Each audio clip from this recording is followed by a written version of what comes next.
Shalom and welcome back to the Rashi Nash. I'm Pastor Matt. And I'm Kara. We are in Parshat Vayéchev, and we are reading in our JPS Torah Rashi discussion commentary. We're on page 27, and this section is entitled, What You See is What You Get. So, as always, we will read this and then go over some discussion questions. Parshat Vayéchev opens by focusing on Jacob's special relationship with his son Joseph, as evidenced by the colorful coat Jacob gave only to Joseph, and how Joseph brought his father incriminating reports about his brothers. Joseph's behavior had the predictable effect of poisoning his relationship with his brothers, as described in the following verse. And when Joseph's brothers saw their father loved him more than any of his brothers, they hated him so that they could not speak a friendly word to him. This is from Genesis 37:4. It would seem that Joseph's brothers also bore responsibility for the deterioration of the relationship, given that they could not speak a friendly word to him. Nevertheless, Rashi finds something positive in their conduct. On this statement, they could not speak a friendly word to him, from what is stated to their discredit, we may learn something to their credit, as they did not say one thing with their mouth and think differently in their heart. Despite other shortcomings in their behavior, Rashi explains that the brothers exhibited integrity in their relationship with Joseph by letting him know exactly what they thought of him.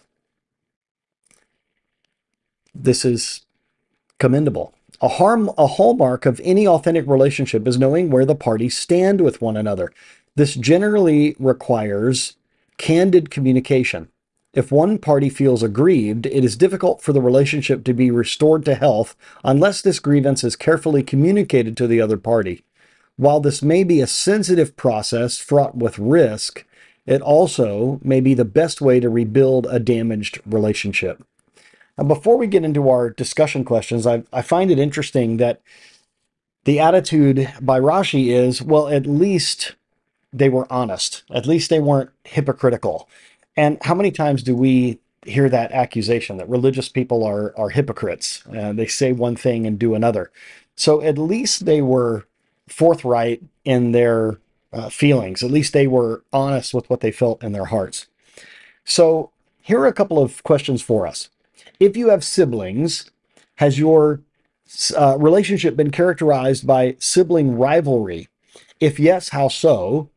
Did you and your siblings feel that either of you had a special relationship with your parents, and how have those perceptions changed over the years? I think both of us, we have relationships with our siblings. How do you feel about that? Did you have any sibling rivalry or no? In a way, we did. I'm the oldest of three, and I fell neatly into the oldest child syndrome of always trying to please my parents and do the right thing and not ruffle any feathers, those kind of things. And my brother and sister were not as much in that same mindset, and so they would get in trouble a lot, and I tended not to get in trouble, and because of that, it caused a little bit of an issue. I was never one to tattle on them necessarily like Joseph, but they definitely resented my relationship with my parents in that it wasn't as strained because clearly I wasn't pushing the boundaries like they were, and they used to call me Miss Goody Two Shoes, and it bothered me when I was young. Obviously, now I don't think anything of it, but so when I was younger and they were much younger, it was definitely more rivalry than relationship as far as like the day-to-day goes. And how has that changed since you become adults? Well, now obviously we're all really close. Me and my sister are really close, and my brother in the last couple of years have gotten closer too, and all of us have a great relationship with our parents, and so luckily that has mellowed out and worked out, and we don't have any issues to this day. But That's very good. I also am the oldest of three, and I think I had probably the same attitude. I think it's a firstborn thing of wanting to to please the parents, something like that. I don't know that we ever, when I was a kid, me and my two brothers, I don't know that we ever had like a rivalry. I think we used to pick at each other when we were kids, just because, having three boys, there was, some of that, arguing and just little sibling fighting, things like that. But I think I have a very special and very different relationship, I think, with each of my brothers. It's each of them is very individual as far as our relationship with each other, and we all three get along together, and we have played in bands together most of our adult lives, and so and we all three, I think, have good relationships with our parents as well. But it's interesting the way that you perceive your siblings when you're younger is different than how you look at them as adults. And I think we probably even see that with our kids now that they are all adults. They all get along and like to spend time with one another, and that's I think that's very interesting. Um, how about this one? Describe an instance where you made a conscious decision to communicate candidly with another about a difficult issue, despite the possible discomfort and risks it entailed for you. So in this one, for me, I've had to have difficult conversations, um, a lot of times just because of my office in ministry, of just being a pastor, having to have difficult conversations with people. And this is not something that I used to look forward to. I think I would even maybe try to put off having a conversation with someone that was difficult or where I had to be candid with someone. But I have come to learn that it's just better to get things out in the open and to have a difficult conversation rather than letting it build, because sometimes that's what can happen. If you avoid talking about something difficult, it can actually make it worse if that problem builds over time.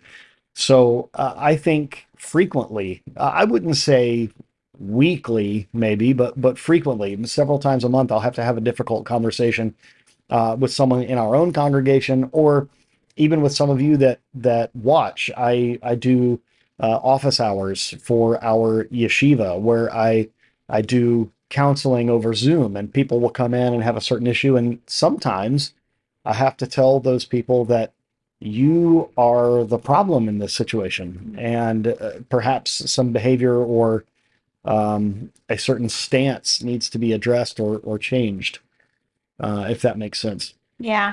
I'm trying to think if there's ever been a situation like in a relationship, but nothing's coming to mind right now, but that doesn't mean there hasn't been a time. But I obviously had to do it several times when I was either a manager or the business owner with my employees. Sometimes, when things weren't being done the right way, if you let it keep going and keep going, it causes a problem, not only with the work that's being done, but with that person. That relationship gets sticky, and you just kind of get resentful, and they don't even know necessarily what's wrong, so they can't even fix it if you don't tell them there's an issue.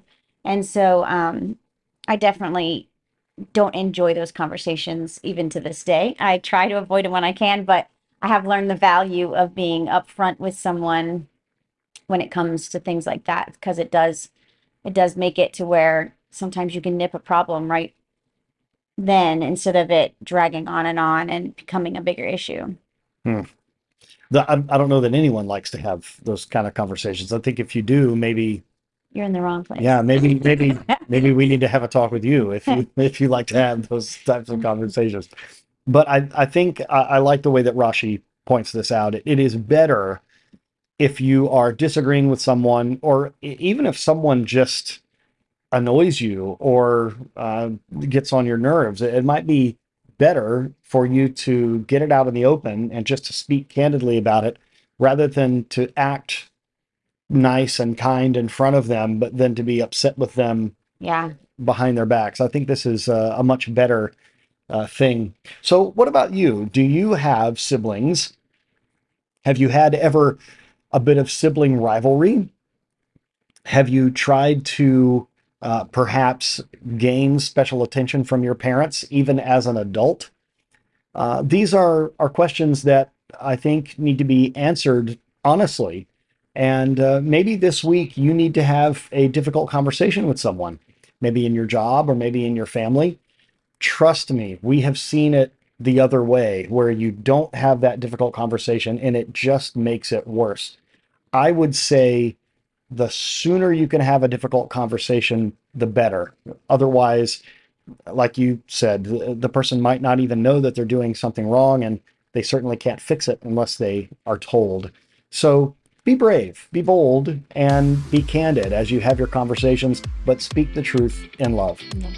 Thank you all for joining with us, and we pray God's richest blessings upon you and your family.